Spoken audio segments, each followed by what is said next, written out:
My fiancé said, "Stop introducing me as your future wife. It makes me look like I settled for less." I replied, "Sure." That night, I pulled my name off every event she'd signed us up for, canceled our venue, and left her an envelope. 2 days later, she opened it and forgot how to breathe. Sup, Reddit. My ex thought she was out of my league and said I was embarrassing her by calling her my future wife. So I ended everything and disappeared from her life. She didn't take that well. Grab your popcorn and enjoy. It gets real nasty. Name's Zach, 31 male. Her name was Rebecca, interior designer at a mid-sized design firm, 32 years old, with a mouth that could melt steel, and an ego that needed its own apartment. We met at a friend's barbecue 3 years ago. I'm a certified welder, pipeline work, structural steel, underwater repairs, the whole deal. Good money, and I get to build things that actually matter. She came up to me while I was manning the grill, said my burger flipping technique was impressive. We ended up talking until the party died, exchanged numbers, and that was that. The first 2 years were good. We had chemistry, similar taste in movies.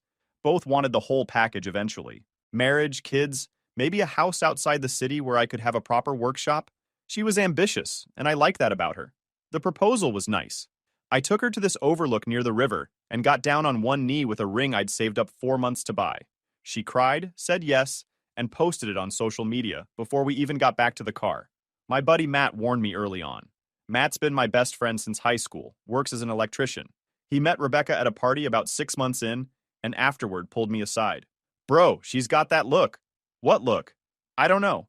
But she's been eyeing every dude here, man. I've seen this before." I told him he was being paranoid. That Rebecca wasn't like that. That she genuinely liked me. Matt just shrugged. "Hope I'm wrong, man." He wasn't wrong. But it took me another 2.5 years to figure that out. We moved in together after 14 months. Set a wedding date for next September. Everything was moving in the right direction. Then about 2 months ago, something changed. It was small at first, like you don't really notice it happening. Rebecca started making these little comments about my career, my friends, my potential. Nothing straight up mean, just these jabs that added up over time. "You're really okay just welding forever? Don't you want something more?" My coworker's husband just made partner at his accounting firm. "I just feel like you could be doing more if you actually tried." I make good money. Really good money, actually. I clear over 90 grand a year, sometimes more with overtime. I own my truck outright. I've got a solid retirement fund. I'm happy with my work-life balance. I thought she was too. Here's the thing about my job that Rebecca never seemed to get. I'm really good at it. 3 years ago, I was part of the crew that welded the support beams for the new children's hospital downtown. Last summer, I did underwater repairs on a bridge that thousands of people cross every single day. I've built things that matter. There's real pride in that. But to Rebecca, I was just a guy who came home with dirty hands. Turns out she was embarrassed by it. So that night, we went to her coworker Kelsey's engagement party.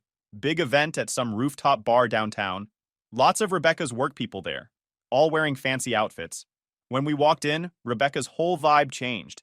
Standing up straighter, bigger smile. She spotted some people she wanted to impress. A senior designer at her firm and his wife, plus a couple of other people, and basically dragged me over there. I introduced us the way I always did. "Hey, I'm Zach, and this is my fiancée, Rebecca, future wife." I'd say it proudly. Normal stuff, basic conversation. Later that night in the car, she brought it up. We weren't even out of the parking garage yet. "Can you not do that?" "Do what?" "Introduce me as your future wife." It's weird. My hands tightened on the steering wheel. Weird how? We are engaged. Aren't you going to be my future wife, though? She got this pinched look on her face. I know, but you don't need to announce it like that. It makes me feel like you're showing me off or something. Like I'm your property. I let it go. Figured she was tired. The party had been long. Whatever. Everyone has bad nights. That's what I told myself. But then 1 week later, we were at a dinner with some of her colleagues. Old designer friends she'd known for years. People who'd watched her move up, celebrated her promotions, talked trash about office drama. The restaurant was loud, conversation was flowing, and when someone asked how we met, I said what I always said. Rebecca is my fiancée. We're getting married next September. The table went quiet, just for a second. Then conversation picked back up like nothing happened. But I saw Rebecca's face go tight, jaw clenched, eyes narrowing. Eyes. The drive home was silent for the first 10 minutes. I could feel it building. She was staring out the passenger window, arms crossed, practically shaking with whatever she was holding in. Then she let it out. I told you not to introduce me like that. Like what? As my future wife? That's literally what you are. Come on, Rebecca. It makes me look like I settled for less. She cut me off. The words hit me like a punch to the gut. You think marrying me makes you look like you settled? She tried to walk it back right away. That's not what I meant. That's exactly what you meant. You're twisting my words. I'm just saying you don't have to be so obvious about it. My coworkers are all dating lawyers, executives, and money guys, and you're... She waved her hand at me like I was something gross she'd stepped in. You're a welder. When you announce me as your fiancé, it reminds everyone of that. Reminds everyone that you're marrying someone you think is beneath you. I didn't say beneath me. God, stop twisting my words. You basically said that. She went quiet after that, didn't apologize, didn't take it back. Just said she had a headache and went to bed. I sat in the living room for 3 hours, staring at nothing, going through every comment she'd made, every little dig about my career, every comparison to her coworkers' partners. What kept hitting me was how casual she'd said it. 3 years together, a ring on her finger, and this is how she thought about me. I thought about all the overtime I'd worked to buy that ring. 4 months of saving. Actually believing I was the luckiest guy alive. I was an idiot. The thing about moments like that is, they make you look back at everything. Once Rebecca said what she said, I couldn't unsee the pattern. It was like finally seeing what was always right in front of you. It was 3 years of her treating me like garbage. I couldn't sleep that night. Kept staring at the ceiling, mentally going through every interaction from the past couple months. Every dinner party, every weekend brunch, every random comment that I'd brushed off because I didn't want to start a fight. There was dinner at her parents' house last month. Her younger sister had just gotten engaged to some finance guy. When her dad asked how my work was going, Rebecca cut in before I could answer. Same old stuff, then steered the conversation back to her sister's ring and wedding plans. Her mom, Margaret, was the worst of all of them. Every time I saw her, she'd find some way to remind me that Rebecca could have done better. Rebecca never once stood up for me. Not a single time. She'd just smile awkwardly and change the subject. I remembered a conversation we'd had a few weeks ago. We were getting ready for bed, and Rebecca mentioned that her coworker's boyfriend had just gotten promoted to VP at his company. Good for him, I said, not really paying attention. He's only 29 and already a VP. Can you imagine? The way she said it, like she was comparing us. Some people care more about titles than anything else, I said. Nothing wrong with that, but it's not for everyone. She just made a little noise and went back to her phone. Matt had been right all along. Rebecca had been showing me exactly who she was for months. I'd just been too invested to see it. The night after our fight, I couldn't sleep. Kept replaying her words in my head. Around 2 a.m., I got up and went to my laptop. Started going through my email, looking at all the upcoming events Rebecca had RSVP'd us for.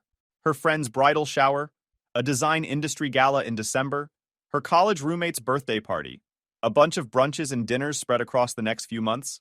For every single one, she'd added me as her +1 without asking. The partner she was apparently embarrassed by but still needed there, so she didn't look single. I pulled up each event one by one, found the host's email, started writing messages. Hi, this is Zach. I wanted to let you know I won't be able to make it after all. Sorry for the late notice and any hassle this causes. Polite. No drama, no explanation. Just letting them know I was removing myself from her schedule. Some of the responses came in before I even went to bed. Kelsey from the bridal shower sent a worried message asking if everything was okay.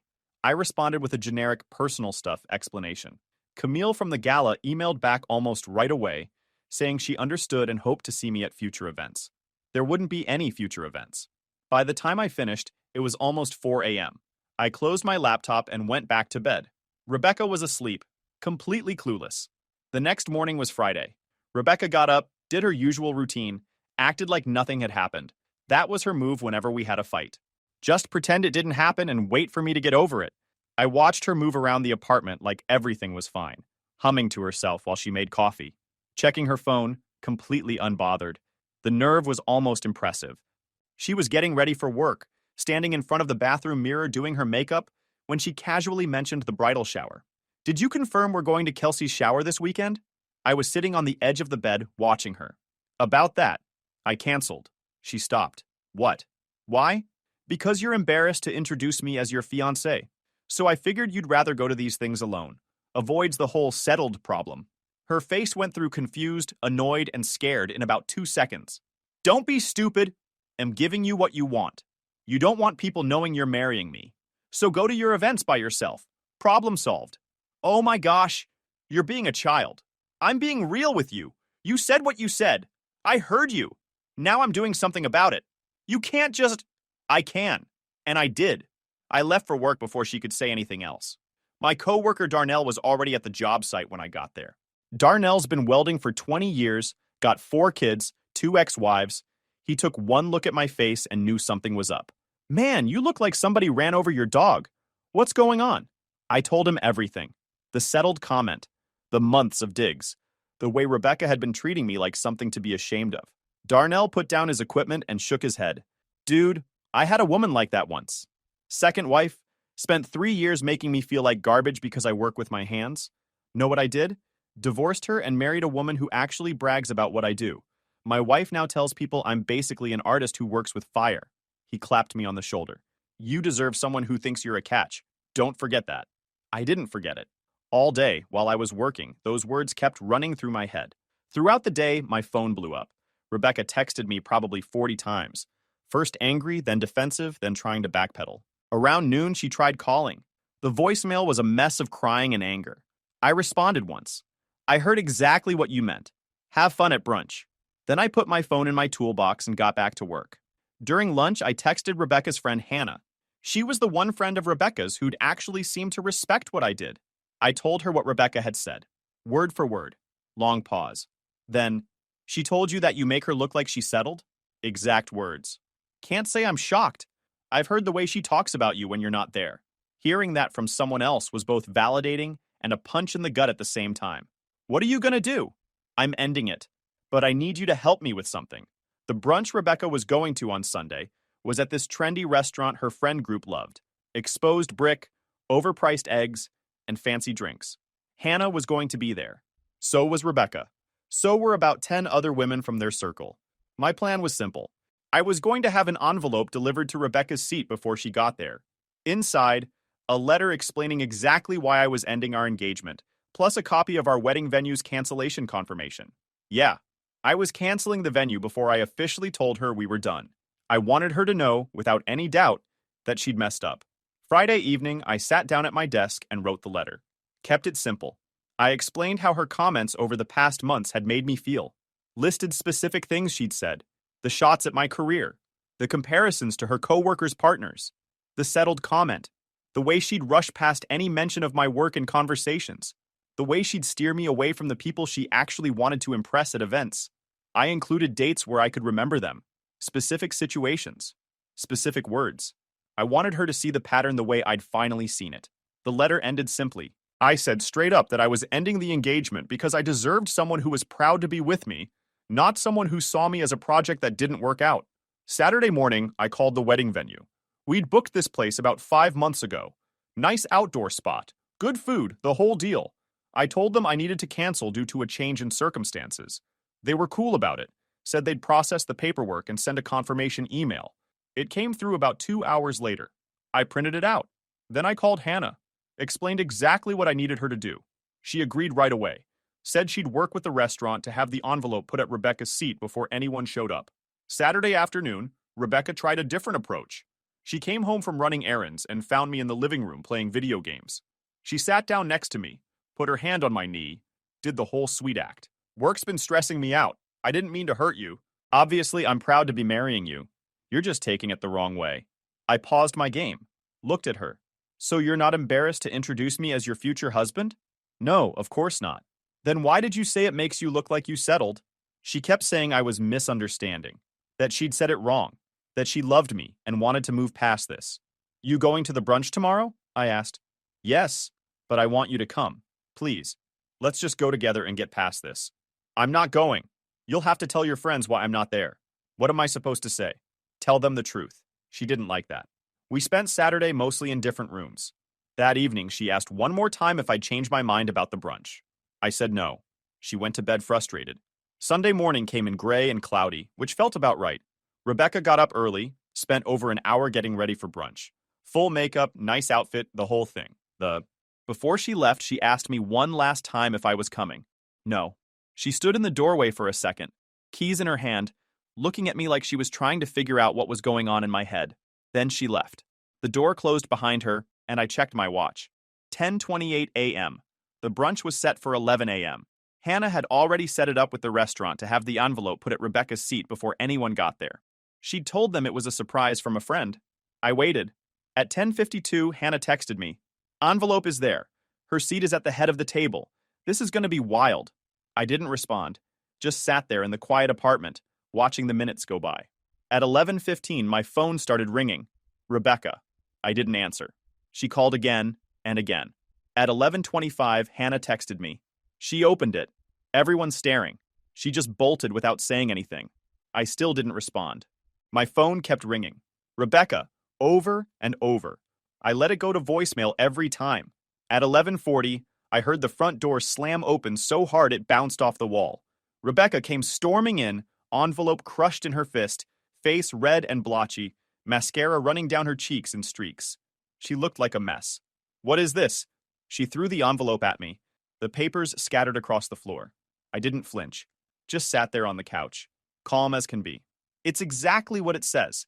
Cancellation confirmation for our wedding venue. You canceled our venue without even talking to me? You told me marrying you makes you look like you settled. I figured I'd fix that. No wedding, no settling. She stared at me. The silence stretched out, thick and ugly. I could see her brain working, trying to figure out how to flip this, how to make herself the victim. You're dumping me? Over one comment? It wasn't one comment. It was months of you making me feel like I'm not good enough, like you're ashamed of me, like you're only with me because you couldn't find someone better. I kept my voice steady. I'm done being someone's backup plan. You're not my backup plan. You're being dramatic.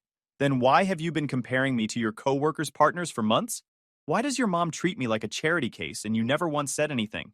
Her expression changed. The tears stopped. The desperation drained away, replaced by something harder. Fine.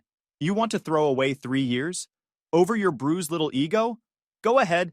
See how long it takes you to find someone else. Someone who'll actually want a guy who comes home smelling like smoke and sweat. You'll realize what you lost. You'll come crawling back. I almost laughed. I won't. Yeah, you will. Because I'm the best you're ever gonna get, Zach. I'm the best you'll ever have. And when you figure that out, don't expect me to take you back. There it was. The real her, finally out in the open. Out. 3 years. And this is who she'd been the whole time. I picked up my keys from the table. I'll give you a few days to find somewhere else to stay. Then I'm changing the locks. I walked past her toward the door. Where are you going? Out. When I get back, I'd appreciate it if you started packing. I left before she could say anything else. The next week was a mess. She didn't take the breakup quietly. Not even close. Day 1, she called me 45 times. Didn't answer a single one. The voicemails ranged from crying and begging to screaming and threatening. One message, left around 2 a.m., was just her sobbing so hard I couldn't understand a word for 3 straight minutes. Another one, left an hour later, was her calling me every name she could think of and promising I'd regret this. Another one was her saying she forgave me and we could start over if I just picked up. Matt listened to a few of the voicemails with me the next day. His professional take, "Bro, she sounds like a smoke detector having a breakdown. You dodged a bullet the size of a truck." Day 2, her mother Margaret showed up at my job site. Just rolled up in her BMW, climbed out in her fancy clothes, and started marching toward me like she was about to sue somebody. The site supervisor tried to stop her, but she blew past him like he wasn't there. Security at a job site full of heavy machinery and open flames, and this woman just walks right through like she runs the place. "What do you think you're doing to my daughter?" I put down my welding torch. "Breaking up with her. Pretty self-explanatory. You humiliated her in front of all her friends. You embarrassed our entire family. Do you have any idea what people are saying? She humiliated me for months. Guess you two are more alike than I thought." Margaret's face went purple. Rebecca could have had anyone. Lawyers, doctors, men with real careers. She chose you. She lowered herself for you. And this is how you thank her? Lowered herself. There it is. I picked up my torch again. Then let her have who deserves her. Now get off my job site before I have security drag you out. She left, but not before threatening to ruin my life and promising I'd never work in this city again, which was funny. Typical rich person threats. All talk, no actual power. Day 3, Rebecca went nuclear and made a big, big mistake. I came home from work to find my apartment trashed, clothes thrown everywhere, Dishes smashed in the sink, food dumped on the floor. She'd poured a gallon of milk onto my couch, broke 3 picture frames. Then I saw this, and my heart dropped to my ass. Sitting in the middle of the living room, in pieces on the carpet, was my PS4. She'd taken a hammer to it. The controller, the console, everything. Completely destroyed. There was still a game disc in there, shattered into like 20 pieces. It was Ghost of Tsushima. I was 60 hours in, hadn't even finished Act 2 yet. I felt like I couldn't breathe. But here's what really got me. She'd also destroyed the external hard drive. 5 years of save files. Gone. Every game I'd ever played, every achievement I'd ever earned, every hour I'd ever put in. Wiped out because she was mad I wouldn't let her settle for me anymore. There was a note on what was left of the console. Now we're even. I stood there for a solid 10 minutes, just staring at the damage. Then I took photos of everything. Every broken dish. Every piece of clothing on the floor. Every chunk of my PS4. Documented all of it. Then I called the cops. Destruction of property. That's what the report said. Estimated damage around $600 for the PS4 alone, plus a few hundred more for everything else she'd broken. The cop looked around the apartment, shook his head and said, "Man, I've been doing this 15 years and this is like the 4th PS4 I've seen destroyed this month." I appreciated the solidarity. That night, while I was cleaning up the mess, I found the engagement ring. She'd left it on the kitchen counter, probably as some dramatic gesture. I picked it up, looked at it for a long time, thought about all the overtime I'd worked to pay for it, all the months I'd saved, all the hope I'd had when I bought it. Then I got an idea.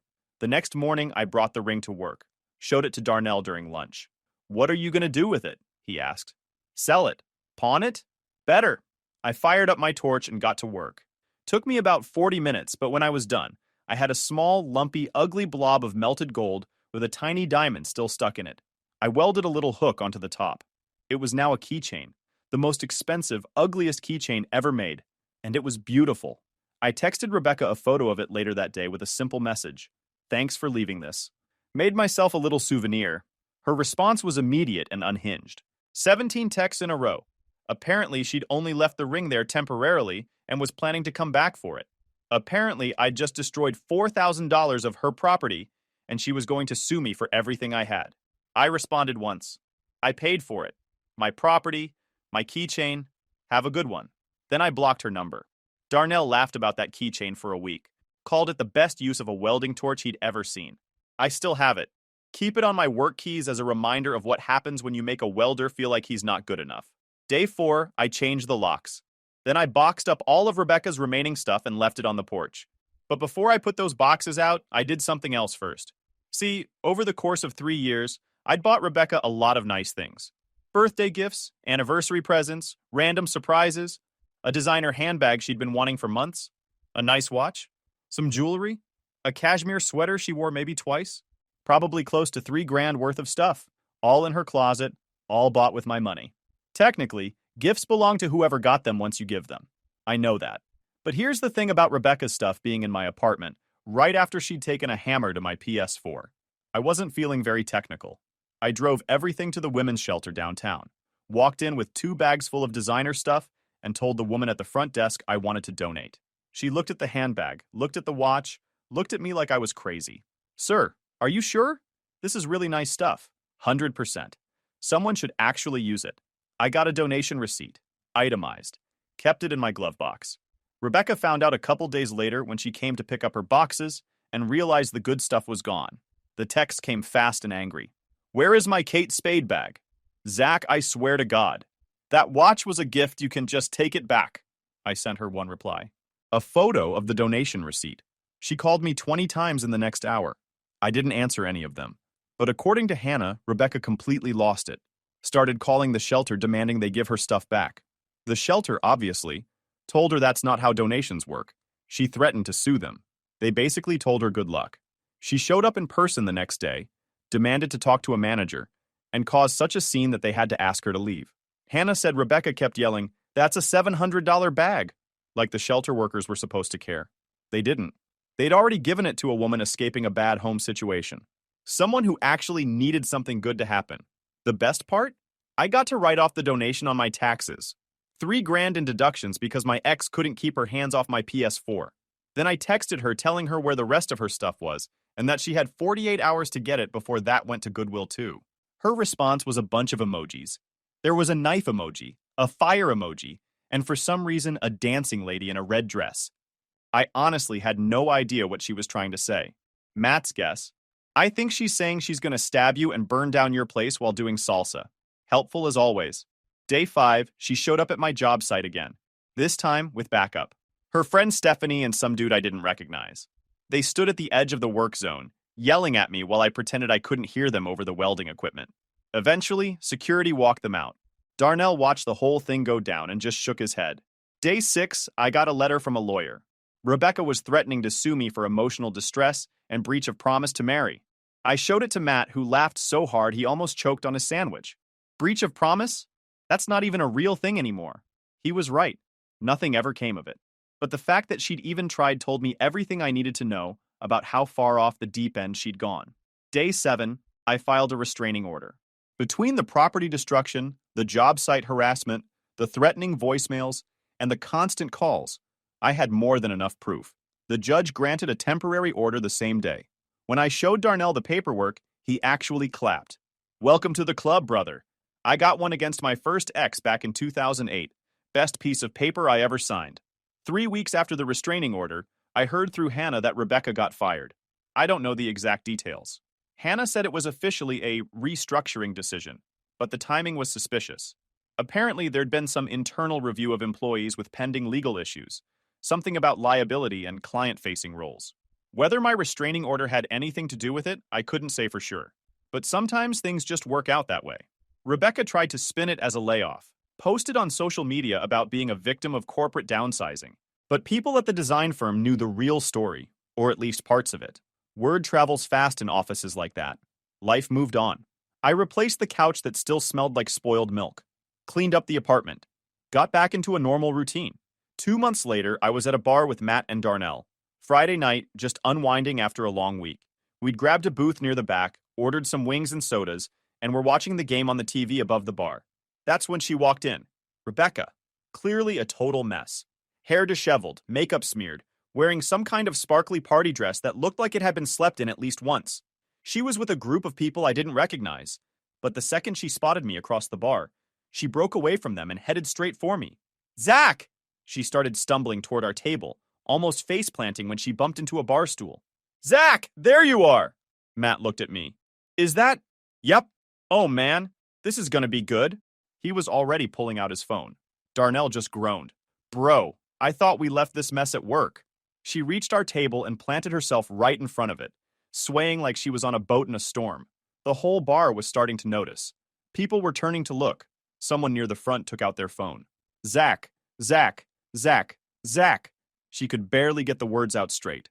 I've been looking for you. For weeks. Months. Time is weird, you know? Rebecca, you need to leave. There's a restraining order. She waved her hand like she was swatting a fly. That thing? That's just paper. Paper can't keep us apart.